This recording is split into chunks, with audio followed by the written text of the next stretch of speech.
বেশ কিছুদিন যাবৎ কক্সবাজার, মহেশখালী, কুতুবদিয়া ও উপকূলীয় অঞ্চলে জলদস্যুদের উপদ্রব বৃদ্ধি পেয়েছে বলে জানা যায়। প্রাপ্ত তথ্যের ভিত্তিতে ডাকাত ও জলদস্যুদের আটকের নিমিত্তে বাংলাদেশ কোস্টগার্ড দায়িত্বপ্রাপ্ত এলাকায় 24 ঘন্টা টহলের পাশাপাশি গোয়েন্দা তৎপরতা বৃদ্ধি করেছে।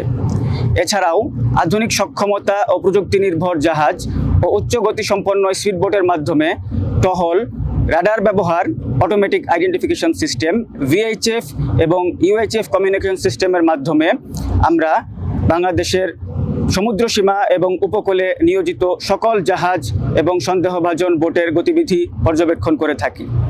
যার ফলশ্রুতিতে আপনারা ইতোমধ্যে জেনেছেন, গত 2 মাসে কোস্টগার্ডের একাধিক বিশেষ অভিযানে 4টি আগ্নেয়াস্ত্র, 17টি দেশীয় অস্ত্র, 30 জন ডাকাতকে আমরা আটক করতে সক্ষম হই।